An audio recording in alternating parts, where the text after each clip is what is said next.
Hello बच्चों। तो आज हम लोग साइंस में चैप्टर नंबर 9 शुरू करते हैं, जो चैप्टर का नाम है force and laws of motion. आपके साइंस का बहुत इंपॉर्टेंट चैप्टर है ये। देखो, आपने चैप्टर नंबर 8 में मोशन के बारे में समझा था ना। इस चैप्टर में हमें मोशन के अलग अलग लॉज, जो न्यूटन के 3 लॉज ऑफ मोशन कहलाते हैं, वो हम लोग समझेंगे। और उसके साथ समझेंगे हम लोग फोर्स के बारे में। सबसे पहले शुरुआत हम लोग फोर्स के साथ ही अगर करें, तो सिंपल वे में अगर पहले समझे कि फोर्स किसे कहते हैं, तो हम लोग सिंपल वे में ऐसे कहते हैं कि फोर्स मतलब कोई भी चीज़ को धक्का लगाना, कोई भी चीज़ पे जोर देना, तो उसे फोर्स कहा जाता है ना। फोर्स का मतलब यही कहते हैं ना कि भाई जोर देना। या सिंपल कहो तो फोर्स इज अ पुश और पुल अपॉन एनी ऑब्जेक्ट। कोई भी ऑब्जेक्ट पे पुश या पुल, उसको धक्का देना या जोर देना, तो उसे फोर्स कहा जाता है। लेकिन ये जो फोर्स है ना, उसकी कोई परफेक्ट डेफिनेशन नहीं कह सकते, उसको सिर्फ हम लोग एक्सप्लेन कर सकते हैं। उसकी कोई सही डेफिनेशन नहीं आती कि फोर्स की क्या डेफिनेशन है। लेकिन फोर्स को हम लोग पहचान सकते हैं उसके इफेक्ट से। कोई भी चीज़ पे फोर्स लग रहा है या नहीं लग रहा है, तो ये किससे पहचाना जाता है, तो उसकी इफेक्ट के साथ पहचाना जाता है। ध्यान देना, कोई भी चीज़ पे जब फोर्स लगता है ना, तो वो फोर्स हुआ या नहीं हुआ, ये किससे पता चलता है, तो उसकी इफेक्ट से। तो कोई भी ऑब्जेक्ट के ऊपर फोर्स हो तो उससे क्या क्या इफेक्ट होता है। जैसे कोई भी ऑब्जेक्ट के ऊपर अगर फोर्स आप लोग लगाओ ना, तो उसके ऊपर ये 4 इफेक्ट में से कोई इफेक्ट लगता है। जैसे कि पहला आता है shape of the body change. कोई भी ऑब्जेक्ट के ऊपर अगर आप लोग फोर्स लगाओ ना, तो उसका शेप चेंज हो सकता है, होता है ना। जैसे कि देखो, आप लोगों ने वो स्पंज वाला बॉल देखा होगा, या तो खुद जो है वो जैसे स्पंज होता है वैसे, तो उसके ऊपर अगर आप लोगों को फोर्स लगाओ, तो वो स्पंज जो है वो उसका शेप बदल जाएगा कि नहीं। या आपके जैसे बुक का पेज होता है, तो बुक के पेज के ऊपर अगर आप लोग फोर्स लगाओ, तो उसका शेप चेंज हो जाएगा ना, बराबर ना। वो क्रश कर दो अगर आप बुक के पेज को, तो उसका शेप बदल गया ना। तो फोर्स देकर हम लोग कोई भी ऑब्जेक्ट का शेप चेंज कर सकते हैं, ठीक है। तो एक तो शेप चेंज होता है, दूसरा चेंज क्या आता है, तो दूसरा चेंज आता है position of a body change.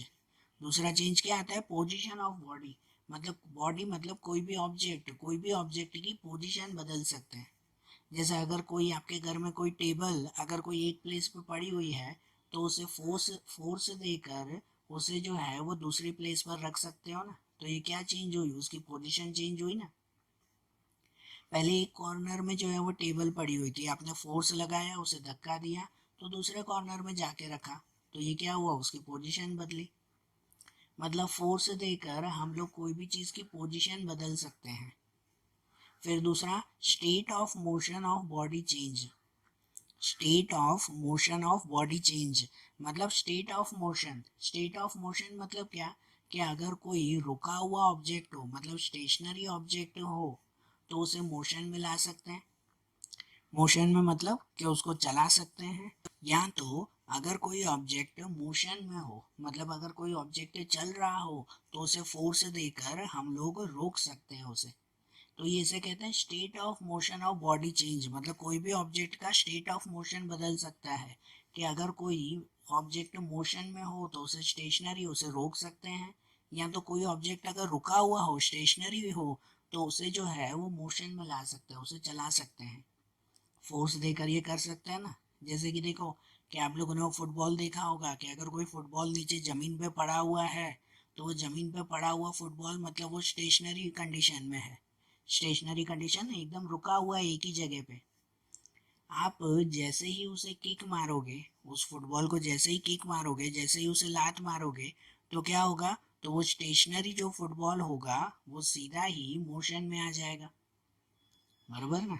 तो इससे आपने फोर्स देकर उसका स्टेट ऑफ मोशन चेंज किया ना। या अगर कोई ऑब्जेक्ट अगर चल रहा हो, जैसे अगर कोई फुटबॉल जो है वो अगर चल रहा है, मोशन में है, तो आप लोग फोर्स देकर उसे रोक सकते हो ना, उसे एक ही जगह रुका सकते हो ना। तो इसे कहते हैं ना स्टेट ऑफ मोशन चेंज करना। या तो दूसरा आता है velocity of a moving body change. Velocity of moving body मतलब कोई भी अगर चलती हुई चीज हो, चलता हुआ अगर कोई भी ऑब्जेक्ट हो, तो उसकी वेलोसिटी चेंज करना, वेलोसिटी मतलब कि स्पीड बदल देना, उसकी स्पीड जो है वो बढ़ा देना या तो कम कर देना। जैसे अगर कोई गाड़ी धीरे धीरे चल रही है, आप उसमें अगर फोर्स लगाओ तो उसको जोर से चला सकते हो ना। साइकिल जैसे आप लोग चलाते हो, तो वो अगर धीरे चल रही हो तो आप लोग उसमें जोर से फोर्स लगाओगे तो क्या हो जाएगा, उसकी स्पीड बढ़ जाएगी ना। मतलब फोर्स से आप लोग वेलोसिटी या तो स्पीड चेंज कर सकते हो ना, बरोबर ना। फोर्स देकर आप लोग स्पीड बढ़ा भी सकते हो या तो फोर्स देकर आप लोग स्पीड कम भी कर सकते हो। कि जैसे अगर कोई साइकिल स्पीड में चल रही है तो फोर्स दे रहे हो, मतलब कि ब्रेक अगर दे रहे हो तो साइकिल को रोक भी तो सकते हो ना, उसकी स्पीड कम भी तो कर सकते हो ना, बरोबर ना।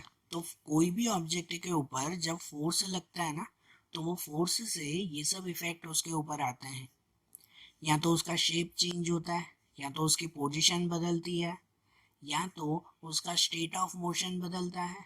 ठीक है ना, कोई भी ऑब्जेक्ट अगर स्टेशनरी हो तो वो मोशन में, मूविंग ऑब्जेक्ट में आ जाता है, या तो अगर कोई मूविंग ऑब्जेक्ट हो तो वो स्टेशनरी में रुक भी जाता है वो।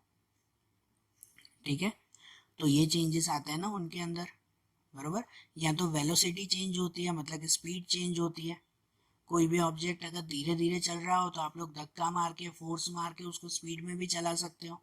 या कोई ऑब्जेक्ट अगर स्पीड में चल रहा हो तो फोर्स देकर, धक्का देकर आप लोग उसे स्लो भी कर सकते हो। ठीक है ना। तो देखो, फोर्स की कोई परफेक्ट डेफिनेशन नहीं है, और फोर्स उसके इफेक्ट के थ्रू पहचाना जाता है। जब कोई ऑब्जेक्ट के ऊपर कोई भी तरह का इफेक्ट नहीं होता हो ना, तो मतलब समझो कि उसमें फोर्स जीरो है। ठीक है ना, ये चीज ध्यान रखना कि कोई भी ऑब्जेक्ट के ऊपर अगर उसका इनमें से, इन चार में से अगर कोई इफेक्ट ना होता हो, आप भले कितना भी जोर लगा लो, लेकिन अगर इन चार में से कोई भी इफेक्ट ना होता हो ना, तो आपका फोर्स जीरो कहलाया। जैसे देखो, एक एग्जांपल समझो कि आपके घर में दीवार है ना, कि उस दीवार पे जोर से धक्का लगाओ, अपने हाथ से जोर से फोर्स लगाओ, तो हम लोग तो ये कहते हैं ना कि हम तो फोर्स लगा रहे हैं उस पे। ठीक है ना, जोर लगा रहे हैं दीवार के ऊपर, दीवार को जोर से धक्का लगाओ। लेकिन उस पर धक्का लगाने से ये जो चार इफेक्ट लिखे हुए हैं, इनमें से कोई भी इफेक्ट उस दीवार के ऊपर होगा? क्या दीवार का शेप बदलेगा, टेढ़ी हो जाएगी दीवार आपके धक्का लगाने से? नहीं ना। या उसकी पोजीशन बदलेगी कि दीवार थोड़ी दूर हो गई, थोड़ी सी अपनी जगह से खिसक गई? आप अगर फोर्स लगाओगे दीवार पे तो क्या दीवार थोड़ी सी खिसक गई, ऐसा होगा? नहीं ना। या स्टेट ऑफ मोशन बदलेगा दीवार का, मतलब रुकी हुई दीवार चलने लग जाए, हाँ ऐसा होगा? नहीं ना, स्टेट ऑफ मोशन भी नहीं। या वेलोसिटी बदलेगी, स्पीड बदलेगी क्या? कि फिर ये दीवार जो है वो एकदम स्पीड में चलने लगे, ऐसा होगा? नहीं ना। तो देखो, यहाँ पे भी आपने फोर्स तो लगाया, ये फोर्स तो आपने लगाया, लेकिन ये फोर्स जो है वो कोई भी इफेक्ट क्रिएट कर पाया नहीं। आपका फोर्स, वो उस दीवार के ऊपर कोई भी इफेक्ट नहीं कर रहा था, मतलब कि आपका फोर्स यहाँ पे जीरो कहलाया।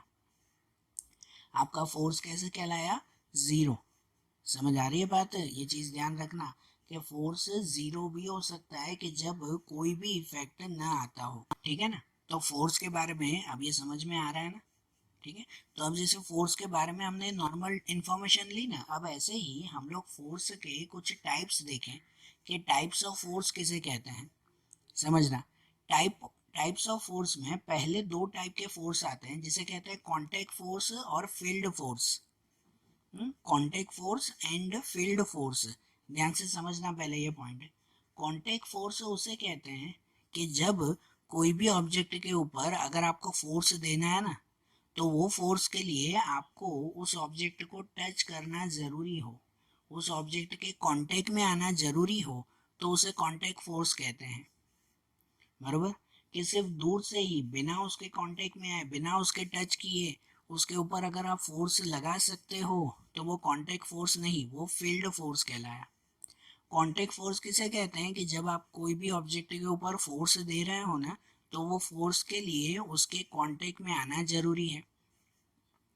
जैसे आपके पास आपकी टेबल है ना, घर पे जो टेबल पड़ी हुई है ना, कि उस टेबल को अगर आपको एक जगह से दूसरी जगह पर लेके जाना है, उसकी पोजीशन बदलनी है, फोर्स को ऐसे ही पहचानते हैं ना उनकी, उनके कोई भी इफेक्ट से।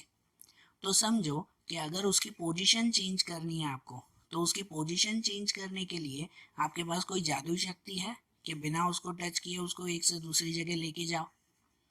आपके घर पे जो टेबल है उसको बिना टच किए, जैसे वो जादू से करते हैं कि आप लोग खाली हवा में हाथ हिलाओ और वो जो है वो टेबल खुद ब खुद एक से दूसरी प्लेस पर चली जाए, होता है ऐसा? नहीं होता ना। अगर आपको उसकी पोजीशन चेंज करनी है, उसको एक से दूसरी जगह अगर लेके जाना है, तो आपको उसे टच करना पड़ेगा ना, मतलब उसके कांटेक्ट में आना ही पड़ेगा ना। भले उसके नीचे अगर व्हील भी लगे हुए होंगे ना, कोई छोटी टेबल हो, तो भी उसको धक्का देने के लिए उसको टच तो करना ही पड़ेगा ना। सो इन शॉर्ट, अगर कोई भी फोर्स देते वक्त उस ऑब्जेक्ट के कांटेक्ट में अगर आना पड़े ना, तो ऐसे फोर्स को कांटेक्ट फोर्स कहते हैं। ठीक है, समझना। और कोई भी फोर्स देते वक्त अगर उसके कांटेक्ट में आना जरूरी ना हो, कांटेक्ट के बिना ही उसकी पोजीशन बदलते हो, या उसका शेप, या तो उसका स्टेट ऑफ मोशन या वेलोसिटी, जो हमने इफेक्ट देखे ना, कोई भी इफेक्ट उसके कांटेक्ट में आए बिना ही अगर चेंज होते हो, तो उसे फील्ड फोर्स कहते हैं। तो आप लोग कोई एग्जांपल दे सकते हो फील्ड फोर्स कौन सा? मतलब कोई भी चीज़ अगर हमें हटानी है, उसकी पोजीशन बदलनी है, एक से दूसरी जगह ले जानी है, तो बिना उसको टच किए एक से दूसरी जगह लेके जाए। टच किए मतलब कोई डोरी भी नहीं बांधनी है। आप लोग अगर कोई टेबल से डोरी बांध कर अगर उसे खींच रहे हो कि भाई मैं तो टच नहीं कर रहा हूँ, तो नहीं, ये भी कॉन्टेक्ट फोर्स ही कहलाया। कम से कम कोई डोरी तो उसके कांटेक्ट में आ रही है ना।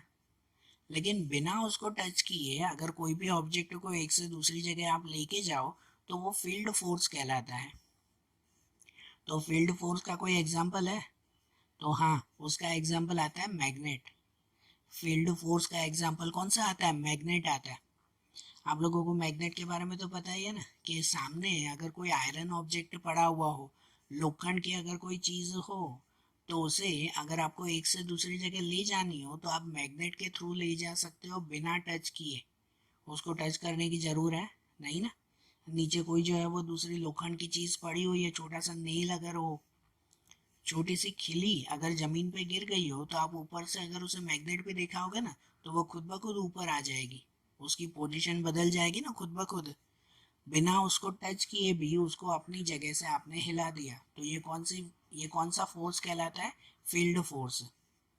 ठीक है, ऐसे छोटी सी चीज़ें नहीं, आपको पता है ना, जो बड़ी बड़ी कंपनियों में, इंडस्ट्रीज में तो इतने बड़े मैग्नेट आते हैं कि पूरे के पूरे कार को भी जो है वो अपनी जगह से उसको हटा सकते हैं। ठीक है ना, पूरे के पूरी कार को भी मैग्नेट से उठा सकते हैं। तो ऐसा फोर्स फील्ड फोर्स कहलाता है। यहाँ दूसरा आता है, वो आता है ग्रेविटेशनल फोर्स। फील्ड फोर्स में ही दूसरा कौन सा? तो वो ग्रेविटेशनल फोर्स कहलाया। कि ग्रेविटेशनल फोर्स भी फील्ड फोर्स है, कि उसमें भी कोई कांटेक्ट में आने की ज़रूर नहीं है। अगर कोई ऑब्जेक्ट जो है वो ऊपर से नीचे गिर रहा हो, तो उसे कोई कोई उसे टच न भी करे ना, तो भी वो फोर्स के साथ नीचे आके गिरेगा, ज़मीन पे आके गिरेगा, क्योंकि ग्रेविटेशनल फोर्स उसे लगता है ना। तो ग्रेविटेशनल फोर्स क्या उस ऑब्जेक्ट को टच कर रहा है, या उस ऑब्जेक्ट को टच करके उसे नीचे लेके आ रहा है? नहीं ना। तो कांटेक्ट में आए बिना उसके ऊपर फोर्स लगता है, तो वो कौन सा फोर्स कहलाता है? Field force. समझ आ रही है बात? टाइप्स ऑफ फोर्स समझ में आ रहा है ना, कि एक कांटेक्ट फोर्स, एक फील्ड फोर्स। इसके बाद दूसरे दो टाइप आते हैं। जो टाइप आता है balance force and unbalance force. Balance and unbalanced force. तो बैलेंस फोर्स किसे कहते हैं? बैलेंस फोर्स वो कहलाता है कि जब आप कोई भी ऑब्जेक्ट के ऊपर फोर्स दे रहे हो, लेकिन उसके ऊपर कोई भी तरह का इफेक्ट न होता हो। आप लोग कोई भी ऑब्जेक्ट पे फोर्स दो, लेकिन फोर्स से कुछ भी इफेक्ट ना होता हो। कुछ भी इफेक्ट ना होना मतलब क्या? कि उसके ऊपर ना उसका शेप चेंज हो रहा है, ना उसकी पोजीशन चेंज हो रही है, ना स्टेट ऑफ मोशन चेंज होता है, ना उसकी स्पीड वेलोसिटी चेंज होती है, कुछ भी नहीं। तो कोई भी ऑब्जेक्ट के ऊपर फोर्स देने पर अगर कोई भी तरह का चेंजेस ना होता हो ना, तो उसे कहते हैं बैलेंस फोर्स। जैसे आप ये फोटो में देख रहे हो कि बीच में अगर कोई बड़ा सा जो है, अगर एक वुडन बॉक्स पड़ा हुआ हो, भारी वुडन बॉक्स, कोई भी लकड़ी का अगर बॉक्स हो, और उस बॉक्स में कोई दो पर्सन सामने सामने जो है वो एक जितना फोर्स दे रहे हो, एक जितना फोर्स दोनों ही एक जितना अगर उसमें जोर लगाते हो तो बताओ वो वुडन फोर्स कहाँ पे या उसके ऊपर क्या इफेक्ट होगा, किस साइड जाएगा वो? कहीं पे भी नहीं ना। जितना जोर वो एक तरफ अगर लग रहा है तो उतना ही जोर उतना ही फोर्स दूसरी तरफ भी अगर लगेगा तो वो वुडन बॉक्स तो वहीं का वहीं रहेगा ना, उसके ऊपर कोई इफेक्ट होने वाला है? क्या उसकी पोजीशन बदल जाएगी? नहीं ना। हाँ, अगर ऐसा होता कि अगर सिर्फ एक साइड से ही धक्का लगता, सिर्फ एक साइड से फोर्स लगता दूसरी साइड से नहीं, तो शायद उसकी पोजीशन बदल जाती ना, चेंज होती ना उसकी पोजीशन। समझ में आ रहा है ना? लेकिन अगर दोनों साइड से और वो भी इक्वल फोर्स अगर लगता हो तो क्या उसकी पोजीशन या शेप या कुछ भी चेंज होगा? नहीं चेंज होगा ना। तो ऐसा फोर्स क्या कहलाया? बैलेंस फोर्स कहलाया। ठीक है ना। बैलेंस फोर्स में फोर्स की वैल्यू हमेशा जीरो कहलाती है। जैसे पहले भी मैंने आपको एग्जांपल दिया था कि कोई दीवार को धक्का देना, कि आप लोग अगर कोई दीवार को ऐसे ही धक्का दे रहे हो तो दीवार को धक्का देने पर उस पर कोई भी तरह का इफेक्ट होता है? नहीं होता ना। ना उसका शेप, ना पोजीशन, ना स्पीड, कुछ भी चेंज नहीं होती दीवार की। तो ऐसा फोर्स क्या कहलाता है? बैलेंस फोर्स कहलाता है, कि जिसमें कोई भी चेंजेस ना होता हो। और दूसरा आता है अनबैलेंस फोर्स। कि अनबैलेंस फोर्स हम लोग किसे कहते हैं? अनबैलेंस फोर्स मतलब ऐसा फोर्स कहलाता है कि भाई जिसके ऊपर आप लोग एक बार अगर फोर्स लगाओ ना तो उसमें कोई भी तरह का चेंजेस आता हो, कोई भी चेंजेस आता हो, मतलब कि भले उसका शेप बदलता हो, उसका पोजीशन बदलता हो, या तो उसका स्टेट ऑफ मोशन, उसकी स्पीड अगर चेंज होती हो, तो कोई भी तरह का अगर उस पर इफेक्ट आता हो तो उस इफेक्ट को या ऐसे फोर्स को हम लोग कहते हैं अनबैलेंस फोर्स। समझ आ रही है बात? तो टाइप्स ऑफ फोर्स में ये ध्यान देना, बैलेंस और अनबैलेंस फोर्स दोनों का नाम ध्यान रखना। कि जिस फोर्स में फोर्स की वैल्यू जीरो हो, मतलब कि कोई भी इफेक्ट ऑब्जेक्ट के ऊपर न होता हो, तो उसे बैलेंस फोर्स कहते हैं। और जो फोर्स देने पर ऑब्जेक्ट के ऊपर कोई भी तरह का इफेक्ट होता हो, भले उसका शेप, पोजीशन, स्पीड कुछ भी चेंज होता हो, तो वो अनबैलेंस फोर्स कहलाता है। ठीक है। अब जैसे ये टाइप्स ऑफ फोर्स देखा ना, अब उसी टाइप्स ऑफ फोर्स में एक दूसरा अलग एक टाइप आता है जिसे कहते हैं फ्रिक्शनल फोर्स। जिसे क्या कहा जाता है? Frictional force. आप लोगों ने फ्रिक्शन के बारे में पढ़ा होगा शायद पहले। ठीक है ना। फ्रिक्शन के बारे में शायद आपने पहले पढ़ा हो कि फ्रिक्शन क्या कहते हैं? कोई भी ऑब्जेक्ट के अपोजिट डायरेक्शन में जो फोर्स लगता है तो उसे फ्रिक्शनल फोर्स कहते हैं। है ना। कोई भी ऑब्जेक्ट के अपोजिट डायरेक्शन में जो फोर्स लगता है, पहले ध्यान से सुनना, फिर ये भी समझा रहा हूँ। तो देखो, फ्रिक्शनल फोर्स में अगर आप लोग जो है वो कोई जैसे स्लोप पे नीचे उतरते हो, या चलो ना पहले दूसरा एग्जांपल है कि अगर आप लोग कोई भी जमीन पे या रास्ते पे कैसे भी अगर आप लोग चल रहे हो, तो ये जो अर्थ है ना, वो अर्थ आप लोग जिस डायरेक्शन में जाते हो, आपके अपोजिट डायरेक्शन में वो अर्थ आपके ऊपर फोर्स लगाती है, जो फोर्स कहलाता है फ्रिक्शनल फोर्स। अगर कोई छोटा सा बॉल हो, अगर वो बॉल जो है वो आप जमीन के ऊपर अगर आप लोग चलाओगे, ठीक है ना, आप घर पे बैठे हो, रोड पे हो या कहीं पर भी, एक बॉल जो है वो नीचे जमीन पर जो है वो क्या कह सकते हैं कि उसको रोलिंग करवा दो, एक जमीन पे एक बॉल को चला दो, तो वो बॉल क्या है, इनफाइनेटली चलता ही रहेगा, आगे कंटिन्यूसली चलता रहेगा? नहीं ना। उसके ऊपर आपने अगर फोर्स दिया होगा तो थोड़ा आगे जाकर वो बॉल रुक जाएगा ना। उसे कौन रोकता है? ठीक है, उसे रोका किसने? किसने उसके ऊपर जो है वो जोर लगाया? क्योंकि कोई भी चीज को अगर रोकना हो मतलब उसका स्टेट ऑफ मोशन चेंज हुआ ना, भाई चलती हुई चीज उसमें रुक गई, मतलब कोई फोर्स लगा होगा, तभी तो वो चीज रुकी ना। ठीक है ना। कोई बॉल, अगर कोई फुटबॉल में आपने लात मारी है, ठीक है ना, धीरे से लात मारी तो वो जमीन पे ही गोल गोल घूमता हुआ फुटबॉल आगे जा रहा है, तो क्या वो चलता ही रहेगा जमीन पे, बस कभी रुकेगा ही नहीं? नहीं, थोड़ी सी दूर जाकर रुक जाएगा ना। तो उसे रोका किसने? कौन सा फोर्स लगा? तो ये अर्थ का अपोजिट डायरेक्शन पे फोर्स लगता है, जिसे कहते हैं फ्रिक्शनल फोर्स।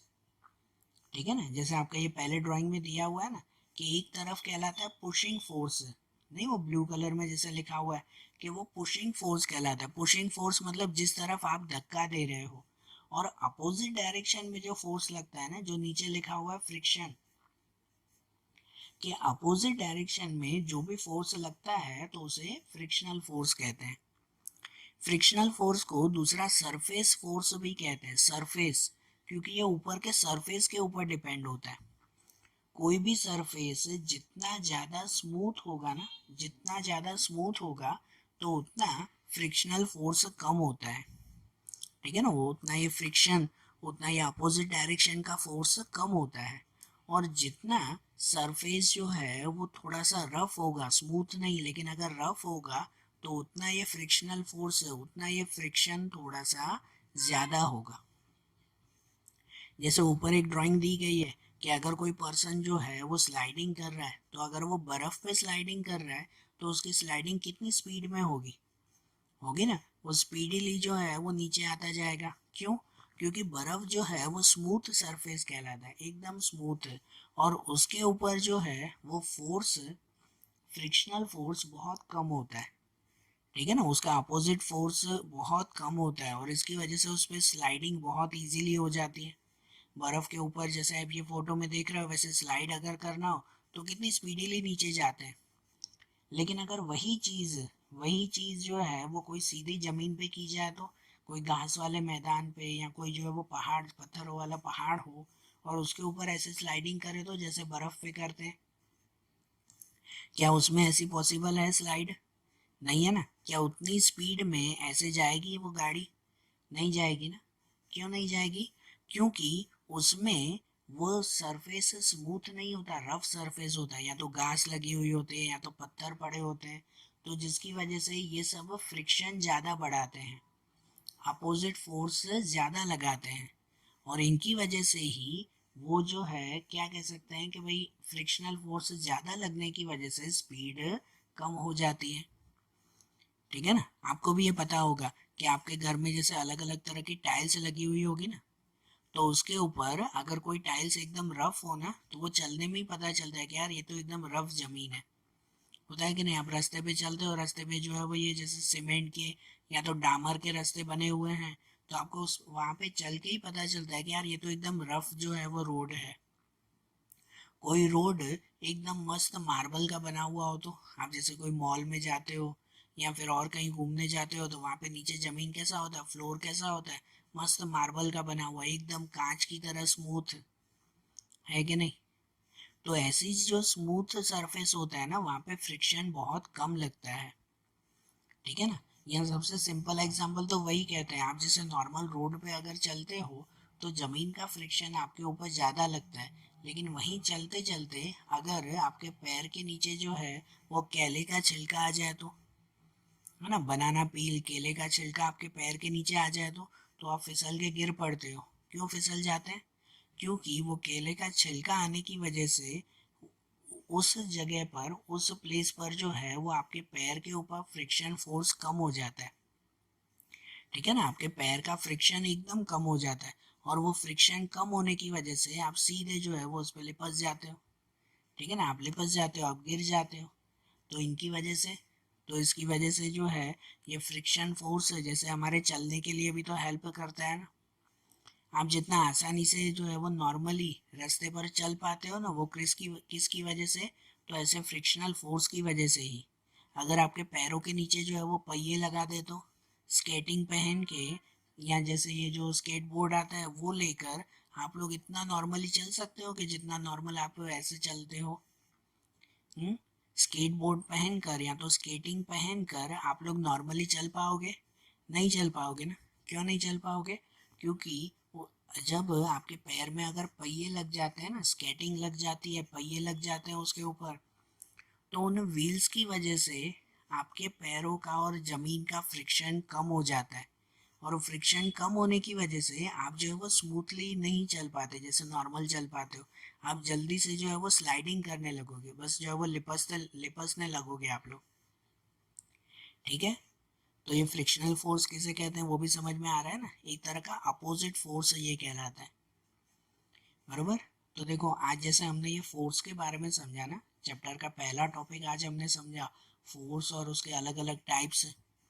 अब ऐसे ही इनके जो दूसरे टॉपिक हैं, मतलब जो लॉ ऑफ मोशन कहलाते हैं, 3 लॉ ऑफ मोशन, वो अब हम लोग कल के वीडियोस में देखेंगे।